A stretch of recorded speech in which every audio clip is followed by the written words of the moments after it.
ayo sinden bertiga turun ke panggung. Wah, Dik Sinta, Mbak Enggar, Mbak Pesek, lagune Ninggal Katresnan.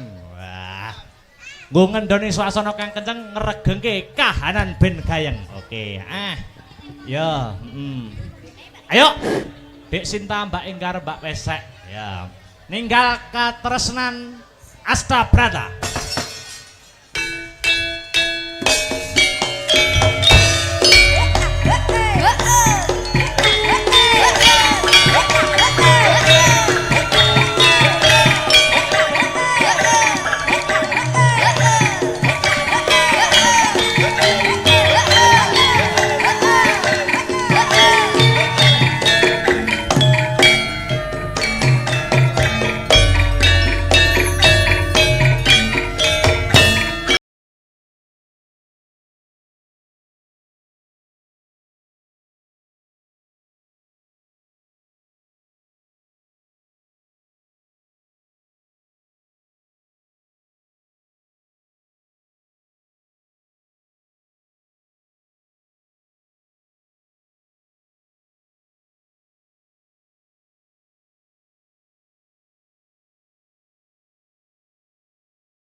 wa syukurillah wala haula wala quwata illa billah.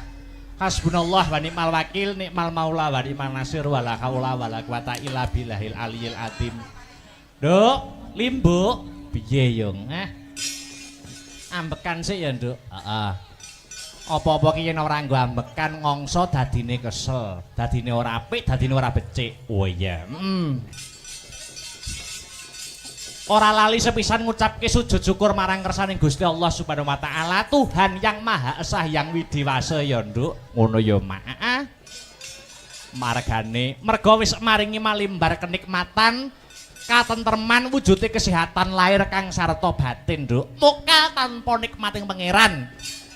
Awake dhewe ya kuwi kalawan warga ing dusun Babatan kang sarta paguyupane awake dhewe rombongan saka Astabrata iso kumpul bengi iki melekan tirakatan seneng-seneng bareng mapan ana kene. Wo ngono ya, Mak. Iya. Angka loro ora lali selawat sarta salam kunjuk marang Nabi panutan ya kuwi Nabi Muhammad sallallahu alaihi wasallam. Tumruning para sahabat sak garwa putra wayah khususe Bagindo Hasan kelawan Husain. Amin amin ya rabbal alamin. Iki acarane apa? Piye? Iki acarane apa? Pahargyane apa kok rame-rame mapan ana ing kene? Ngene, Nduk. Acarane ana ing bengi iki tidak lain tidak bukan ya ta? Ya kuwi nyadranan. Wah, iya nyadranan. Ana sing ngarani bersih dusun, ana sing ngarani rasulan. Oh iya, ana sing ngarani sedekah bumi. Oh ngono, iya. Maneka warna wujute, maneka warna sesebutane, merga kabeh setiap tempat ya kuwi mempunyai budaya dan tradisi masing-masing. Ning ya toh intine ki padha ya kuwi apa? Ngunjukake rasa syukur marang Gusti Allah Subhanahu wa taala. Wo ngono. Merga wis maringi nikmat sempat ya kuwi wujude kesehatan lahir batin, ya desane diparingi ayem, diparingi tentrem. Oh ngono. Sing kerja nyambut dadi tani, tandurane lancar, panene apik. Oh ngono. Iki syukur, wujude syukur para warga masyarakat bareng-bareng ngunjukake syukur marang Gusti Allah Subhanahu wa taala. Eleke apa? Oh ngono ya, Mak. Iya. Iki pertama kali awake dhewe masuk ana ing Babatan kene. Mulaku kula nuwun, Nduk. Oh ngono. Marang danyang-danyang kene. Wis ya. Danyange apa? Danyangi sing donyang. Oh ngono. Oh, awake dhewe sowan komplit sak kanca Astabrata Group cedhak omah iki. Cedhak omah, Nduk. Lah iya, awake dhewe nggur Mas Trip kono kene kono ora ana setengah jam. Lah iya.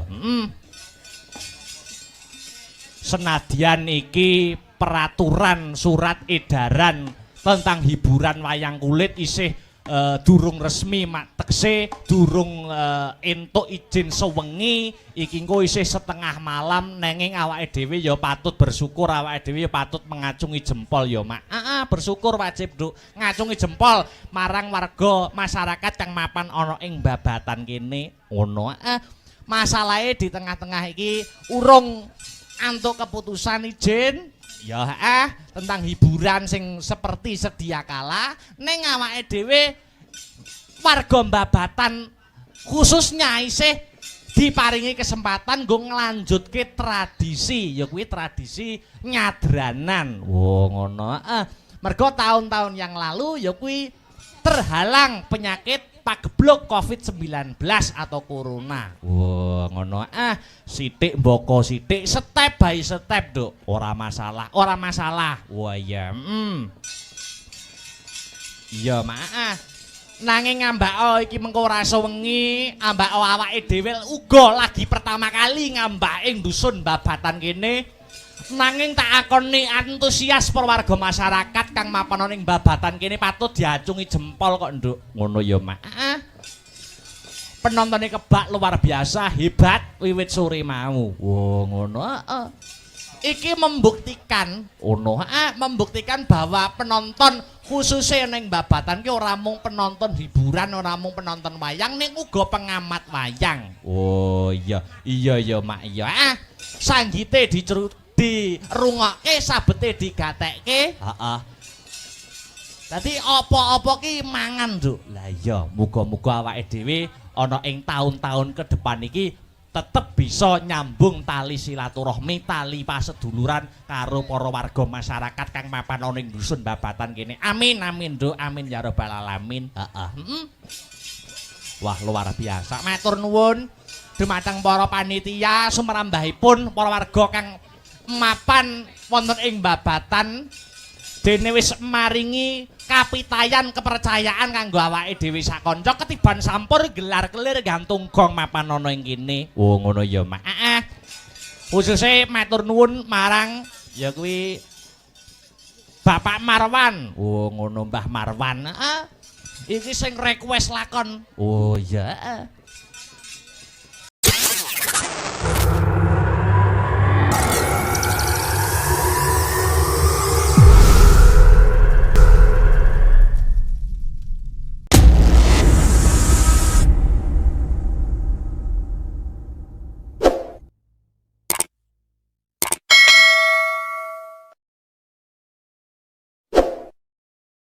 Uga Pak Satino. Oh iya.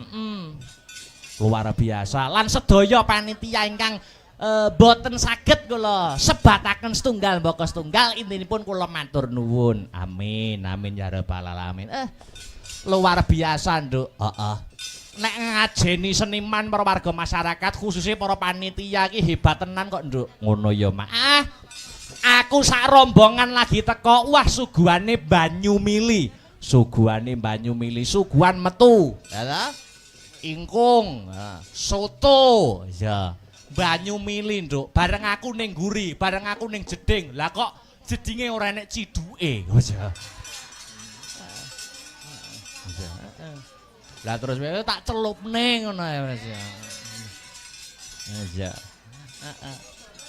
Iya, alhamdulillah. Luar biasa. Iki uga titipan saka panitia. Heeh, piye?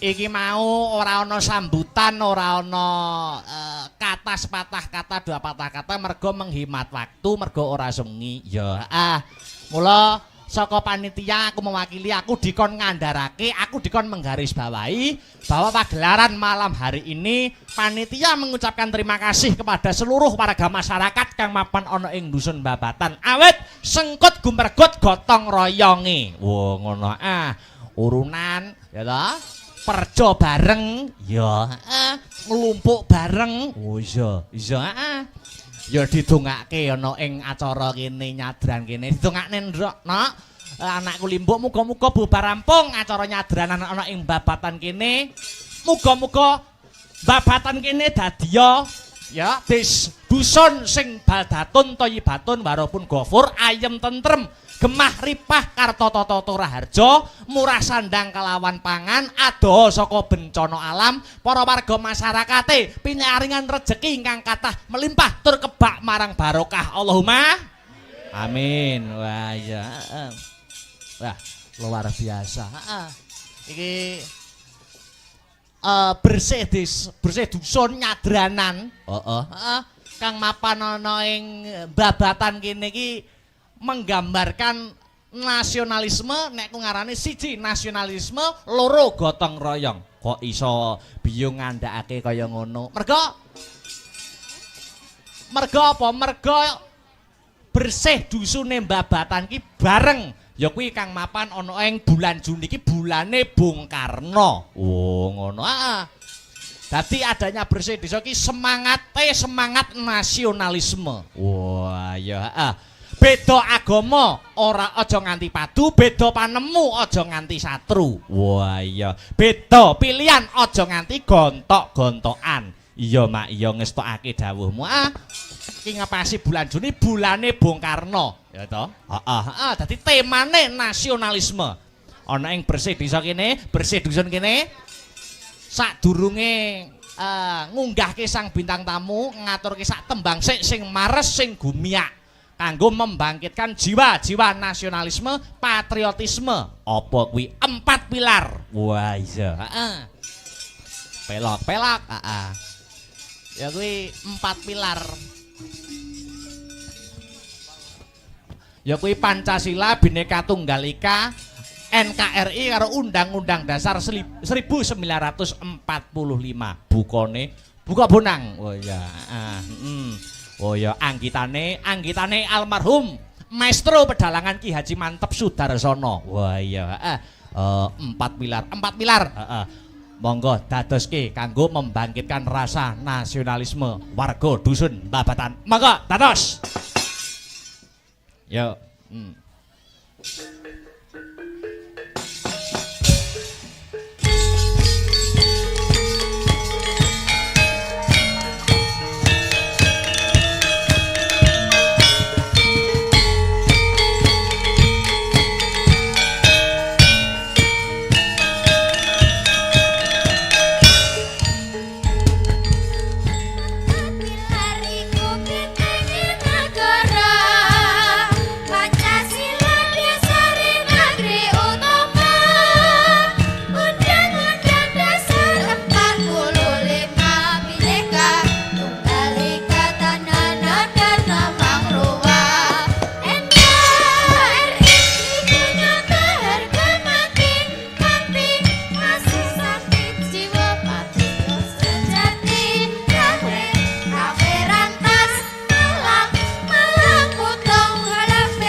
Pak Mas Aryo.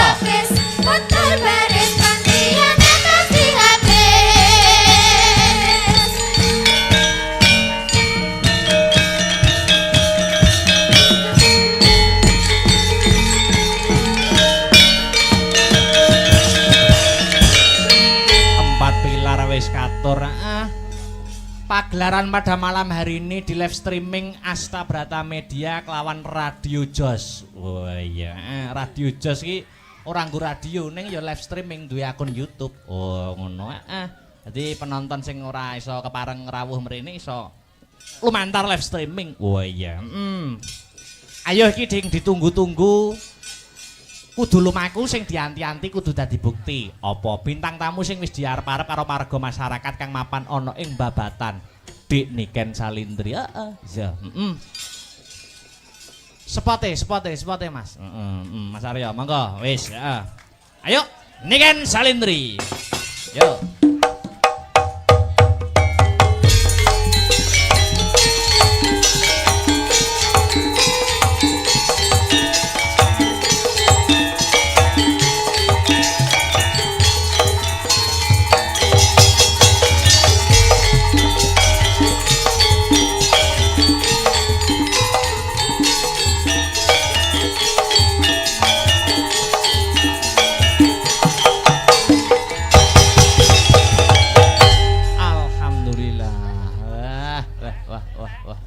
Miki dipegang, Dik. Cek 1. Musike Tari Ular. Cek 1.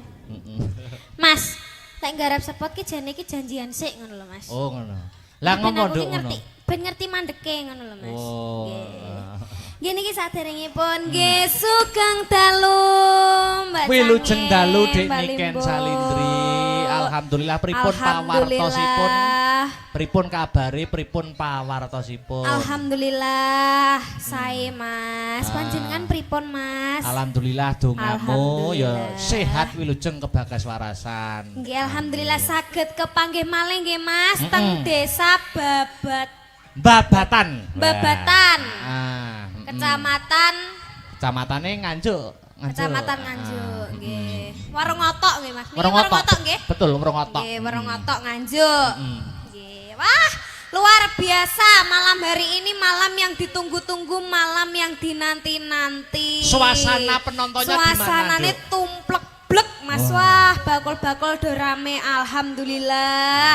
Niki acara bersih dusun nggih. Dongakne apa Dik niki? Didongakne mugi-mugi warga Babatan pinaringan panjang umur sehat walafiat. Amin. Terus Hmm. panjang umur terus rezekine juga panjang, rezekine turah-turah, kathah barokah. Amin. Maripah loh jinawi. Sing duwe utang didongakne nyapa, Dik? Didongakne ndang utange ndang lunas ge ndang utang maneh. Ngoten to Mas? Heeh. Tak kira sing duwe utang didongakne sing ngutangi lali. Heeh. Ya aja lho Mas, lek lali tagene akhirat. Oh, iya. Karuan utang mari utang lunas utang neh. Soale wong urip kuwi kudu utang. Ben semangat. Ben semangat. Ben semangat Oh. nyambut gawe ya ta. Heeh. Luar Sampeyan duwe biasa. utang enggak? Apa? Sampeyan duwe utang enggak? Alhamdulillah ora ono. Ora aja sampe ya Mas ya. Heeh. Cek enom mosok ya utang sini-sini. Wah, iya. Ayo. Nggih. Heeh. Babatan. Babatan. Babatan ki nek pantune. Lho. Oh nggih. Ning dusun Babatan Oh nek pantune. piye? Contone piye contone? Tuku ketan Heeh. kecemplung sumur. Artinya? Warga Babatan mugi-mugi panjang umur. Amin. Wah, ya ampun ki bolo-boloku Mas. Lah ini cah cilik-cilik iki. Mensupport menyupport ya. Nggih. Tuku oil kecantol kawat. Apa kuwi? Pak Kolil kula nyuwun sangu, Pak. Ora. Pokoknya ngono, Mas, pokoknya. Aku yo no Ini pantun, ramah. aku yo no nggih, pantun. Monggo. Mau sing monggo. pertama piye mau? Sing Sing pertama. pertama Heeh. tuku Piye? ketan. Tuku ketan Tuku ketan kejegur sumur. artinya Warga Babatan mugi-mugi panjang umur. amin. Amin. Aku yo tuku ketan rasane legi. Lho, sampean duwe dhuwit Mas tuku ketan win? Duwe dhuwit ra? Tuku ketan win duwe dhuwit ora? Yo utang mau sik. Utang. Tuku ketan rasane legi. Heeh. Warga di dusun Babatan mugi-mugi banyak rezeki. Amin. Amin ya rabbal alamin. Wah. Tuku ketan ning desa Bareng. Bareng. Nggih, terus warga Babatan, Terus ya wis. Kuwi kenyataan kok ora pantun kok. warga Babatan mugi-mugi Ora, kuwi ora pantun. barengnya apa ya bareng? Kayak bareng. Mugi-mugi omahe tambah mentereng. Wah, ngono. Amin. Sing apik. Apa? Bisa apa? Apa Mas? Mas apa? Loh, di sini tuh kita ketekan Upin Ipin, Mas. Iya, Upin Ipin. Sampeyan ngerti Upin Ipin? Upin Ipin ini film di TV kan? Lah yo iki lho Upin Ipin. Mau loro gede-gede. Matur nuwun, terima kasih. Oh nggih ngaturaken matur suwun terima kasih. Ketua panitiae. Ketua panitia. Anu Wah. asmane Pak Marwan, Mbah Oh, Marwan. asmane Mbah Marwan. Nah, uga nggih. Pak Satino. Pak Satino, nggih matur suwun saged nimbali kula kalian grup Astabrata Amin. Media. Ah, luar Nggih, biasa. mugi-mugi donga dinonga nggih Bapak. Amin. Ah. Iki ngene Dik Niken. Nggih, pripun, Gandeng Mas? mau gak ono sambutane, ha ta? Nggih. Iki paling afdol nek Pak Marwan dan Nggih. Pak Satino ora ketang sepatah dua patah kata diaturi Minggah. minggah wonten Oh, pepanggungan. nggih, nggih, nggih. Iya. Monggo Mbah Marwan. Wah ya, kali Pak Satino mungkin menawi ingkang berkompeten lintunipun badhe minggah monggo wonten ing sasana budaya. Sepati. Ayo, disambut Dik Niken. Tulung tok gak tong.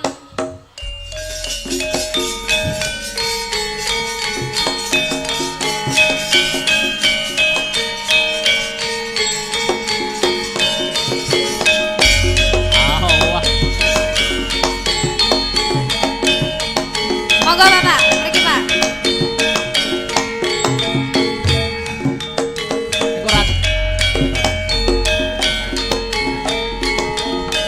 tekane sesuk.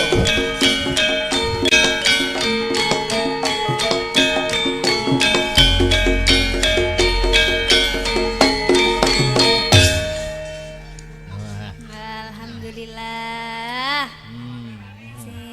Sugeng dalu Bapak. Alhamdulillah sugeng dalu. Sugeng dalun. Kula sak tuwek kuwi dereng nate. Pripun, Mbah? Oh, sakmene tuweke dereng nate kepanggih kula, Mas. Oh, nggih, alhamdulillah niki Alhamdulillah. kesempatan. Kesempatan yang Kepanggih baik. nggih. Nggih. Bareng magnete Mbak Niki ani delok sing nonton bayo. Gak kena dipiyak. Nggih. Alhamdulillah. Ing mriki Penjenengan. Oh, nggih, alhamdulillah Luar biasa. Bapak matur suwun nggih, Bapak. Iya, alhamdulillah. Jenengan yuswane pinten, Pak? Pitung dosa 8, Mbak. 78, 78. Pitung dosa 78 ya, Pak. 78. 78 ki 78 ngono Iya, kan iya. maksudnya. Oh iya, bener. Sama ini gak iso basa Jawa.